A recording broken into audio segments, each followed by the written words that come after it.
인간의 삶에 있어서 우리 본성 중에 아주 해결하기 어려운 그런 문제가 하나 있습니다. 이제 오늘 본문에서 그런 내용을 보게 되는데 바로 시기심입니다. 질투심, 시기심. 예일대학의 어떤 심리학 교수가 세상의 모든 범죄의 20%가 시기심에서 이루어진다. 또 부부간의 이혼의 30%는 이런 시기심 때문에 결국은 그런 결과에 처하게 된다. 그럽니다. 아마 생각해 보면 그런 극단적인 상황에 범죄하고 부부가 갈라서고 하는 그런 극한 상황에 이르는 것이 그 정도라고 하면 얼마나 이것이 우리들의 삶에 큰 요인으로 작용하는가 하는 걸 짐작할 수 있겠습니다.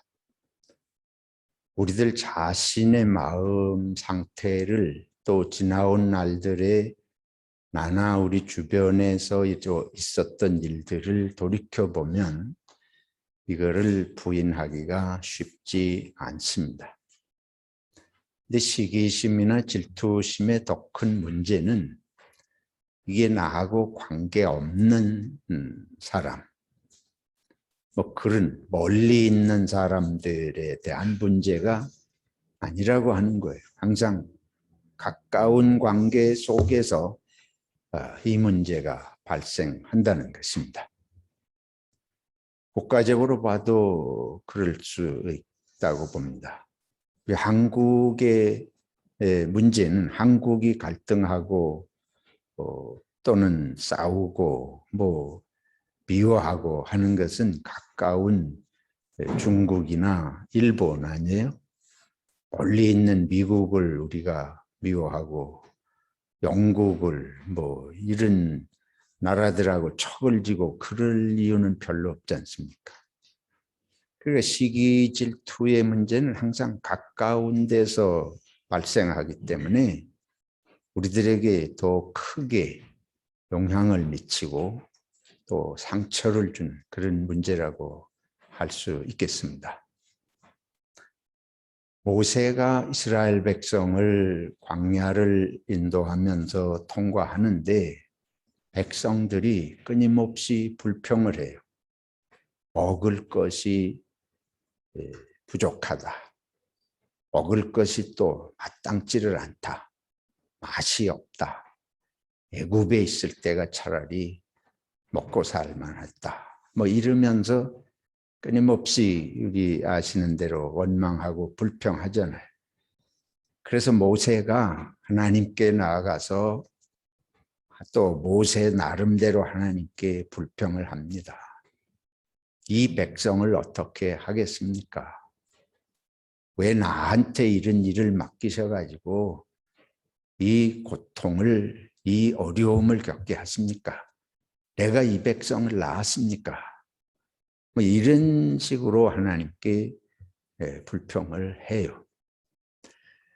모세가 하나님께 나아가서 그렇게 불평을 하는 것은 또 투정을 부린다고 그럴까요? 그거는 먹을 게 정말 적당히 있고 마실 물이 적당히 있어서 문제가 없다면 모세가 그랬을 리가 없죠.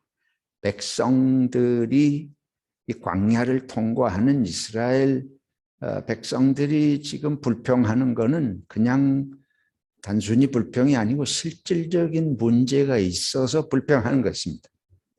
광야가 농사 짓는 데가 아니고 자기들이 거기 살던 터전이 아니니까 먹고 살 것이 없는 건 당연히 그들에게 어려운 문제죠.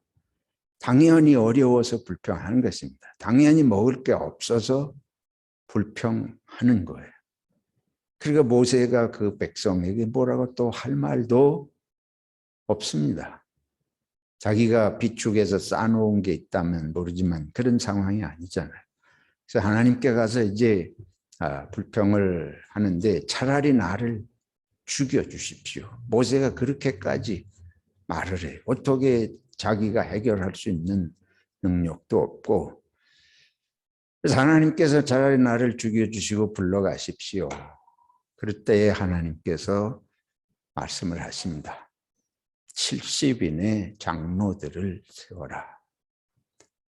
하나님께서 70인을 세우게 하시고 내가 그들에게 내 영을 부어 주어서 예언을 하게 하겠다. 70인의 장로가 세워졌습니다. 그들이 일시적으로 예언을 합니다. 그리고 그들이 이제 다 뭐 그 예언을 계속해 갔다고 성경은 말씀하지 않아요. 그들이 예언을 얼마간 하다가 중지했는데, 예언을 했다고 하는 건 뭐예요? 예언이라고 하는 건 우리가 쉽게 생각하는 대로 무슨 점치는 그런 종류의 이야기가 아니고, 하나님의 마음, 하나님이 생각하시는 것, 하나님의 뜻, 즉 그 안에는 물론 장래에 대한 일도 있고 현재의 일을 어떻게 보아야 할지도 하나님이 보시는 시각으로, 우리 사람은 다 생각이 좁잖아요. 근데 하나님께서 보시는 뜻을 알려주신 것이 이제 그 백성의 지도자들이 예언을 한 것입니다. 왜 그게 중요하냐? 모세 혼자 하나님의 뜻을 받아서 자꾸 백성들에게 그걸 전해서 하니까, 모세는 하나님께 직접 음성을 듣고 말씀을 받아서 전하니까 확신이 있지만, 백성들은 모세를 통해서 받음으로 그게 정말 하나님의 뜻인지 아닌지 뭐 그걸 꼭 의심하지 않는다 그러더라도 현실의 문제에 부딪히면 그들은 뭐 몸에 배인 습관처럼 불평을 하게 되는 것이라고 할 수 있습니다. 근데 이제 하나님께서 70인의 장로를 세워서 그들이 예언하게 하셨다고 하는 것의 중요성은, 그들도 모세를 통해서가 아니고 그들도 직접 하나님의 음성을 듣고 모세의 인도하는 이 길이, 모세가 전하는 말씀이 하나님의 영으로 감동받고 하나님의 영의 인도하심을 받아서 하는 것이라는 걸 같이 공감하고 깨달았다고 하는 것입니다. 근데 이제 그들이 그런 경험을 하고 그것을 이제 멈추었는데, 그들 중에 엘닷이라고 하는 사람하고 메닷이라는 두 사람이 계속 예언을 해요. 그러니까 어떤 소년 하나가 와가지고 이걸, 엘닷과 메닷이, 다른 사람들은 다 예언을 그쳤는데 이 두 사람이 계속 예언을 합니다. 그 말을 들은 여호수아는 이제 모세를 받드는 모세의 시종과 같은 특별한 역할을 받은 사람이죠. 여호수아가 모세에게 고합니다. 그 사람들을 말려서 예언을 하지 못하게 하십시오. 그때에 모세가 하는 말입니다. 여호수아야, 네가 나를 위해서 시기하느냐. 여기 시기라는 단어가 등장을 합니다. 그러면서 모세가 한 말이, 나는 모든 사람이 하나님의 영을 받아서 다 선지자가 되고 다 예언자가 되고 그러면 좋겠다. 이제 이 장면이고, 그 다음에 오늘 우리 예수님이 제자들하고 사이에 있는 또 하나의 이제 말씀이 같은 상통하는 말씀이에요. 예수님의 제자들이 예수님에게 와서 보고를 하는데 뭐라 그런가 하면, 어떤 사람들이 예수님의 이름으로 병을 고치고 귀신을 내쫓습니다. 우리를 따라오지도 않으면서 제자도 아니고 사도도 아닌데 그들이 감히 예수님의 이름으로 병 고치고 귀신을 내쫓습니다. 그러면서 이제 그것을 막아야 한다는 뜻으로 말씀을 드립니다. 그러니까 예수님께서 뭐라 그러신고 하면 그들이 그렇게 하는 것을 막지 마라. 내 이름으로 그러한 일들을 하면서 나를 비방할 자가 있겠느냐. 그들은 우리를 위하는 자다. 이것도 이제 그 모세 때의 여호수아와 그 엘단 메다 사이의 일이나 지금 예수님의 제자들과 사도들과 다른 사람들이 예수님의 이름을 빌어서 이런 일들을 하는 것 사이에 비슷한 상황이라고 이렇게 볼 수가 있겠습니다. 여기서 우리들이 깨달아야 하는 중요한 것은 우리는 본성적으로 우리 자신의 독보적인 자리, 우리 자신의 지위, 남다른 나 자신만의 그런 독특한 가치, 이런 것들에 늘 집중하는 경향이 있습니다. 그래서 다른 사람들에 대해서 쉽게 말하면 이게 시기심이에요. 근데 모든 사람이 시기심이 있습니다. 저를 비롯해서 시기심 없는 인간은 없습니다. 얼마나 시기심이 있느냐? 아담과 이브를 사탄이 시험했잖아요. 유혹했잖아요. 그것도 본성을 가만히 뒤다 보면 하나님에 대한 시기라고까지도 할 수 있습니다. 하나님이 돼서 뭐 할 거예요? 근데 하나님처럼 된다, 하나님이 된다 하는 것은 하나님이 하시는 일을 나도 할 수 있는, 내가 하나님의 자리에 오를 수 있는 그런 정도의 본성으로 우리 시기심이 강하다고 하는 거예요. 인간의 시기심은 끝이 나지 않습니다. 올라가면 더 올라가고 싶어요. 그래서 1등하면 이제 한 나라에서 1등하면 세계적으로 1등하고 싶은 거예요. 여러분 음악 콩쿨, 저는 이제 그 음악 학교의 학생들하고 투선화에 이렇게 지내 봤는데 항상 자부심을 가져요. 우리 학교가 음악의 전국의 최고의 학교다. 늘 그런 자부심을 가집니다. 근데 그 학교 졸업한 학생들이 미국의 줄리아드라든지 이태리의 유명한 그런 학교들을 가면서 이제는 세계적으로 이름을 날리는, 한국에도 그런 음악가들이 많이 있지 않습니까? 성악가도 있고 피아니스트나 바이올리니스트나 한국이 배출한 그런 세계적인 음악가들이 있습니다. 세계적으로 유명해지기를 바라는 거예요. 세계적으로 유명해지면 그 다음에는 평생 세계적으로 1등하기를 바래요. 그런 얘기가 있습니다. 레오나르도 다빈치가 당대 이태리의 최고의 화가요, 조각가요, 그런 이제 살아서 이미 세계적인 그런 명성을 떨친 분인데 갑자기 미켈란젤로가 등장을 했습니다.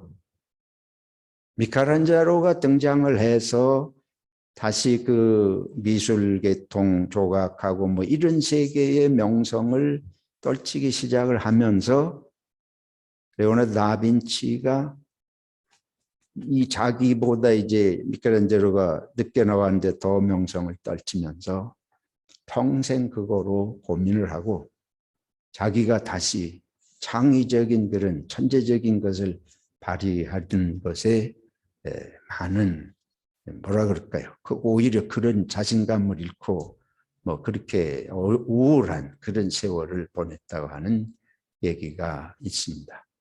이 말씀을 우리들이 드리는 것은 저와 여러분 속에 무서운 시기심의 본성이 있습니다. 근데 이것이 문제는 하나님의 일을 하는데 방해가 되는 거예요. 우리가 하나님의 영광을 드러내고 예수 그리스도를 드러내는 것이 아니고 우리가 신앙인이라 그러면서 교회 일을 한다 그러면서 사실은 나를 드러내고자 하는 시기심이 무섭게 우리를 좀먹는다고 하는 사실입니다. 지금 여호수아가 우리는 얼마나 훌륭한 모세의 후계자였던 걸 우리가 너무 잘 알아요. 정말 위대한 지도자였습니다. 오늘 예수님 앞에 나와서 예수님의 이름으로 귀신 내쫓고 병 고치는 것을 문제 삼은 사람은 바로 사도 요한입니다. 그리고 그 같은 사도들이 그들이 예수님으로부터 사도직을 제자로 이렇게 특별한 자리에 부름을 받고 오히려 예수님의 마음을 가지고 있었다면 사람들이 한 사람이라도 또 그렇게 예수님의 이름을 부르고 예수님이 하시는 이 일을 하면서 하나님의 나라가 이 땅에 이루어지는 어려운 병 들고 귀신 들린 사람들 고쳐주고 하는 일이면 잘한다고 박수를 하고 좋아해야 될 것 같은데 사실은 그렇지 않지 않습니까? 여러분, 개신교는 교파가 얼마나 많습니까?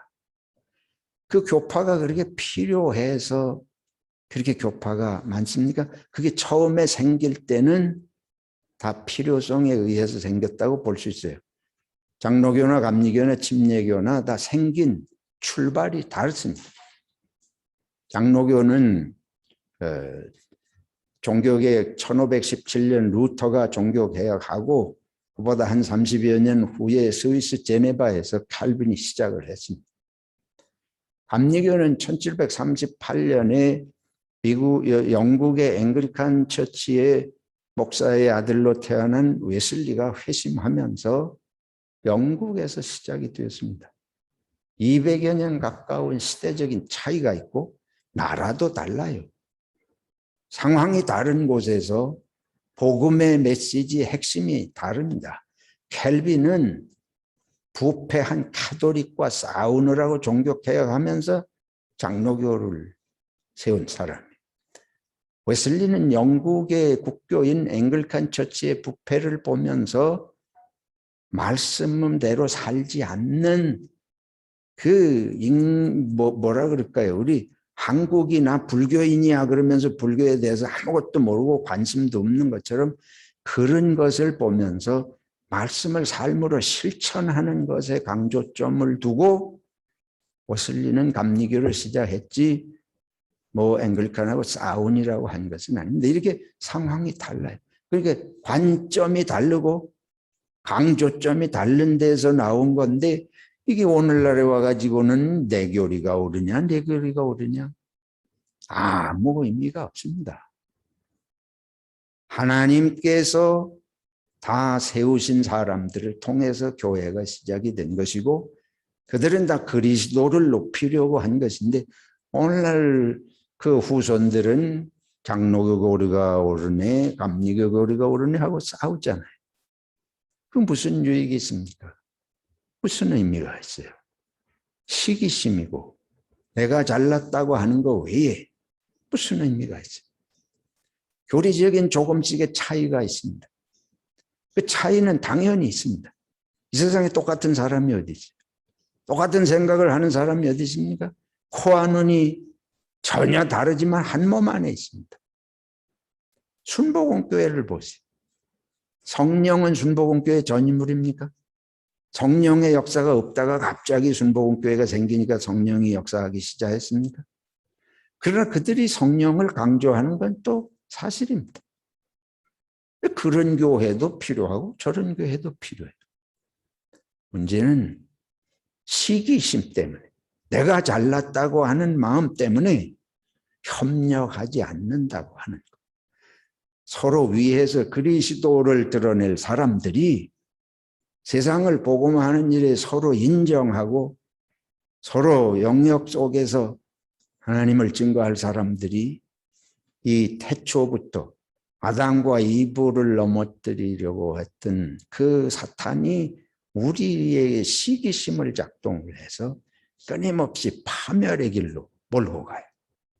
시기심이라는 건 뭐예요? 누가 더 크냐 하는 문제입니다. 그 사람들이 자꾸 커지기를 바래. 자기가 커지기를 바랄 뿐만 아니고 큰 사람을 쫓아다녀. 크다는 사람한테만 몰려다녀. 그리고 이것이 세상이 다 그렇게 돌아가니까 왜 독재자가 나와요? 왜 알렉산더가 나오고 나폴레옹이 왜 나와요? 그 나라 국민들이 그런 인물들을 만들어내는 거예요. 전쟁광은 그 나라 국민들이 열광하기 때문에 전쟁광이 나오는 것입니다. 히틀러가 나왔을 때에 독일 국민이 다 거기 같이 우리 게르만 민족은 우수한 민족이다.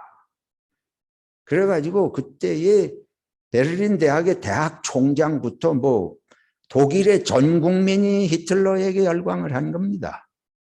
우리는 지금 보면 다 히틀러 같은 놈이 어떻게 그렇게 혼자 그렇게 세상을 쥐고 흔들었을 것 같은데 그렇지 않습니다. 사람은 우리 민족이 강대해진다. 그러면 그 국민이 다 박수치고 환호하는 거. 이게 인간의 본성. 개인적으로 그렇고 집단적으로 그렇고 경상도에서 대통령이 나와야지. 그럼 경상도 사람 다 박수치. 전라도에서 대통령 나와야지. 그럼 전라도 사람 다 박수치. 근데 이런 게 경쟁심이고 질투심이고 시기심이에요. 현대사회는 자본주의 사회입니다. 물론 아직도 공산주의 세계가 있긴 하지만 자본주의의 특징이 경쟁입니다. 자본주의는 자본 가진 자가 자기 능력껏 벌어서 자기 재산을 불리는 자본이 자본을 낳는.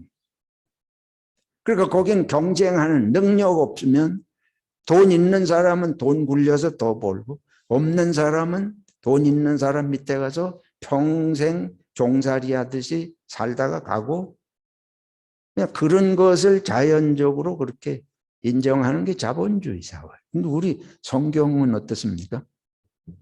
초대교회를 보면 초대교회는 버는 건 다 자유롭게 벌어. 그러나 함께 다 내놓고 궁핍한 사람이 없다 그랬잖아요. 우리 사도행전 2장과 4장 32절 이하에 보면 다 있는 걸 다 내놓고 살아서 거기에 궁핍한 사람이 없더라.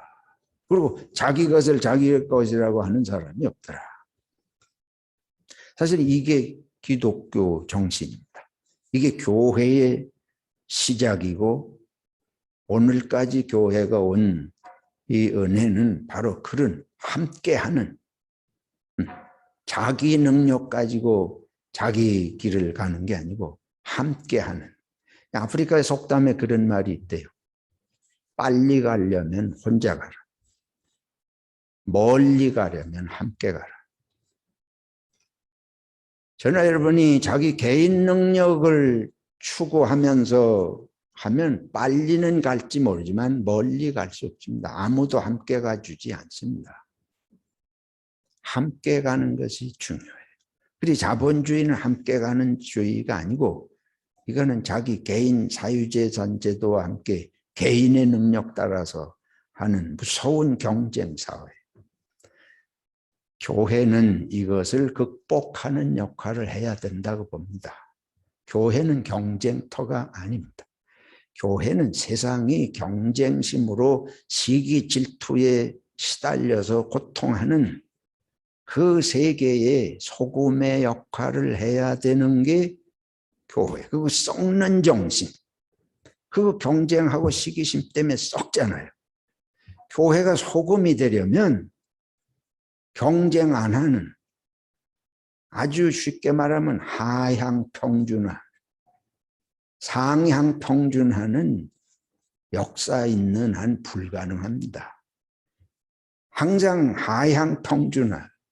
무슨 말씀인가 하면 많이 벌은 자나 적게 벌은 자가 다 가장 적은 사람 기준으로 다 내놓고 거기서 함께 살아가는 정신. 이것이 예수님이 가난한 갈릴리 지역에 가장 이스라엘에서 뒤떨어진 갈릴리 가난한 곳에 오셔서 목수집에 나셔서 그들하고 함께 사신 뜻이 옳습니다. 근데 우리들이 만약에 예수 믿어서 잘 되는, 예수 믿어서 남은 망해도 나는 잘 되고, 예수 믿어서 예수 믿는데 예수 안 믿는 개똥이는 시험 봐서 떨어졌는데 내 자식은 예수 믿어서 합격했다, 이런 정신 가지고 하면 이거는 예수 정신 아닙니다. 이거는 무당 정신이지 예수님이 그렇게 일하시겠습니까?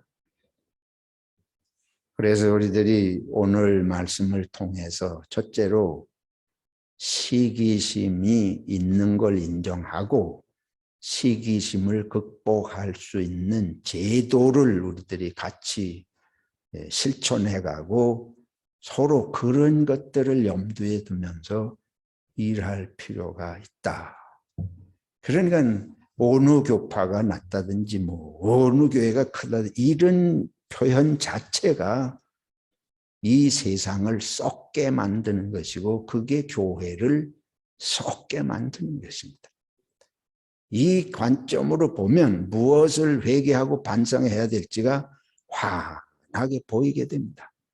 저와 여러분들이 이 예수님의 관점, 성경의 관점이 안 생기면 어떻게 생각하고 무엇이 옳은지 바른지 판단할 수가 없어요. 그건 뭘 말이냐? 그게 맛을 잃은 소금이에요. 그 판단력이 없고 분별력이 없으면 세상 사람하고 똑같이 살기 때문에 세상에 나가서 해줄 말이 없고 세상 따라가니라고 급급하다 하는 거죠. 둘째로 오늘 말씀에서 예수님 뭘 말씀하신가 하면 소자 하나를 실족하게 하면 연자 맷돌을 목에 메고 바닷속에 물속에 던져지는 것이 낫다. 아주 무서운 말씀입니다. 연자 맷돌은 보통 맷돌보다도 더 큰 맷돌이라고 그럽니다. 나귀가 이렇게 돌면서 뭐 하는 그러거라 그러는데 사람을 그런 얘기 들으셨을 거예요. 사람을 살인해서 죽여놓고는 부대 속에 집어넣고 돌을 집어넣어서 불 속에 집어넣어서 흔적도 없게 하는. 예수님께서 이게 하실 말씀에 왜 이런 말씀하세요? 소자라 그래서 사람을 작은 사람, 볼품없는 사람이라 그래서 무시하는 사람은 그런 무시무시한 맷돌 메고 물에 빠져 죽는 게 낫다. 그렇게 하나님의 나라에 있어서는 작은 자, 큰 자를 따지는 정신 자체가 그건 물속에 맷돌 메고 들어가야 되는 정신이라는 거예요. 이게 하나님의 나라 될 수 없습니다. 이게 경쟁하고 그거 시기심을 불러일으키죠. 자기가 큰 자 행세를 하면 다른 사람들이 다 시기심을 불러일으켜요. 그러니까 그게 세상을 다 썩게 만드는 것이에요. 그러니까 이 소자 하나를 누가 소자라는 생각부터 버려야 된다 그 말이에요. 소자라는 생각을 하니까 무시할 거 아니에요. 작은 자라고 별 볼 일 없는 인간이라고 생각하니까 무시할 거 아니에요. 근데 세상은 다 그렇게 생각해요. 세상에 그게 기본적인 살아가는 방식입니다. 나는 무시당하고 살고 싶지 않기 때문에 커지려고 하고 영향력을 미치려고 하고, 근데 교회도 뭐 영향력을 미치자, 선한 영향력을 미치자, 뭐 내가 말 뜻은 모르는 건 아니지만 우리는 소금이 돼서 영향력을 미치려는 생각이 아니고 나무 위에 우뚝 올라서야 영향력 미치는 줄로 머리가 그렇게 다 돌아가 있어요. 그렇게 저나 여러분이나 거짓말 안 하고 정직하게 인정합시다. 나는 높은 사람 돼야, 나는 장로 돼야, 나는 목사 돼야 영향력 미친다. 한국교회가 장로대에 영향력 미친다고 생각하는 거 100% 교인들이 다 그렇게 생각합니다. 이게 교회를 썩게 하는 거예요. 목사들은 또 어떻게 생각해요? 무슨 뭐 노회장이 되고 총회장이 되고 이런데 그런 게 돼야 뭐가 대단한 줄, 이게 이런 정신이 교회를 썩게 하는데 그 정신이 없는 사람이 없어요. 그래서 예수님께서 엄하게 말씀하시는 거예요. 면자 맷돌 메고 바닷속에 빠져 죽는 게 낫다. 그 정신이 그만큼 심각성을 말씀을 하십니다. 저는 여러분이나 남보다 우월하다는 생각이 우리 속에 다 있습니다. 이게 나를 병들게 한다. 그리고 이게 세상을 썩게 만들게, 내 속에서 냄새가 나잖아요. 뒤로 나가는 게 더러운 게 아니고 내 속에 이런 게 들어있어서 뭐 부지불식간의 순간에 이런 게 나요. 나는 쟤보다는 낫다. 다 그런 착각을 하며 살지 않습니까? 셋째, 주님께서 말씀하시는 것은 눈이 죄지으면 눈을 빼버리고 손이 죄지으면 손을 잘라버리는 게 낫다. 우리가 영생의 세계를 생각하고 예수님이 아주 무서운 말씀을 하죠. 우리가 이런 죄를 짓고 살면 이 세상이 삶이 전부 아니고 이 죽음 이후에는 구더기들이 뜨글거리고 꺼지지도 않는 불 속에 그 지옥불에 들어간다. 왜 예수님이 이렇게 겁을 주시고 무서운 말씀하시나? 연자맷돌을 메고 바다에 빠지라 그러시지 않나? 이 꺼지지도 않는 불 속에 이런 무서운 얘기를 하신다. 우리가 남을 실족하게 하거니와 나도 스스로를 실족시켜요. 스스로 죄에 빠져요. 뭐 때문에 그러냐? 바로 이런 썩은 정신 때문에 이 세상에서 높은 자가 되고 이 세상에서 삶을 누리려고 하다 보니까 하나님의 영원한 세계를 생각하지 않고 이 세상에서 모든 걸 누리려고 하니까 이게 결국은 나를 그런 지옥불 구덩이에 들어가는 길인데도 그걸 좋아하라고 간다. 그래서 이걸 무섭게 깨우치시는 거예요. 아마 여러분 다 기분 안 좋으실 겁니다. 나도 인간적으로는 이 구절 생각하면 기분이 조금 착잡해요. 근데 예수님께서 이런 말씀 하십니다. 정신 차리라. 마지막으로 예수님께서 소금을 너희 사이에 두고 화목하라. 그런 말씀하시죠. 화목하는 거 지금 말씀드린 이런 거. 이런 것이 우리를 화목하게 하지 못하잖아요. 우리가 서로를 존중하고 서로가 하나님의 나라에 함께 가는 친구이고 사랑하는 가족이라 하는 생각을 하고 서로 인정하면서 우리가 그리스도를 높이는, 그리스도를 중심으로 하는 생각을 품지 않으면 우리 화목할 수 없습니다. 소자에 대해서 말씀하시는데 그냥 소자가 아니고 그리스도에게 속한 자라고 해서 물 한 그릇이라도 주면 하나님의 나라에서 상급이 크다.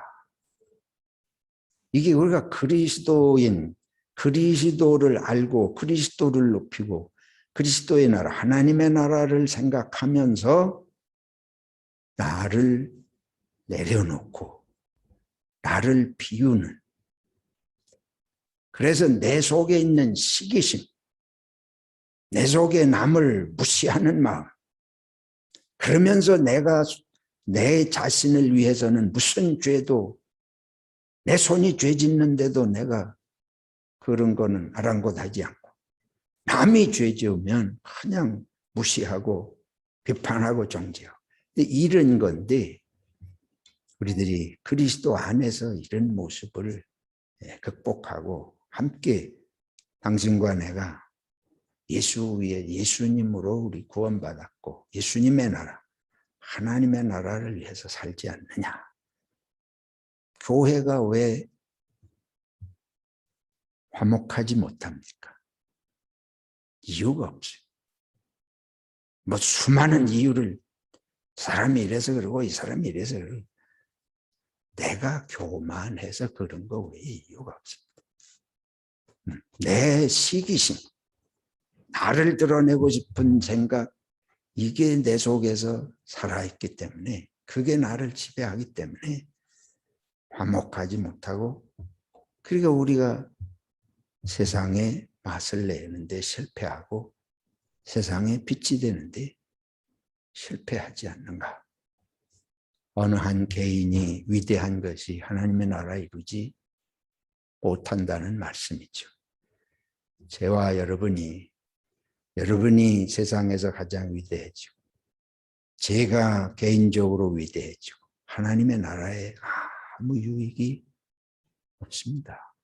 그거 가지고 하나님의 나라 이루지 못합니다.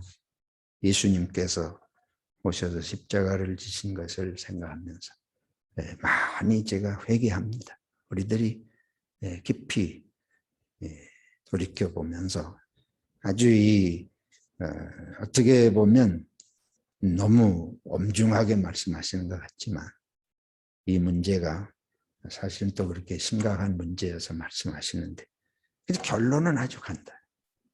화목하게 지내라. 화목하게. 싸우지 말고 남무시하지 말고 화목하게 지내라. 그러면 세상이 보고 예수 들어가니까 화목해지는 거예요. 예수 안 믿는 사람들 이 세상은 전부 싸우는 거예요. 약육강식이고 동물농장 같아요. 동물농장. 근데 그 싸우는 게 교회에서도 죽을 힘을 다해 싸우고 교파 잘났다고 싸우고 우리 작은 자로 돌아가라는 말씀인 줄로 믿습니다.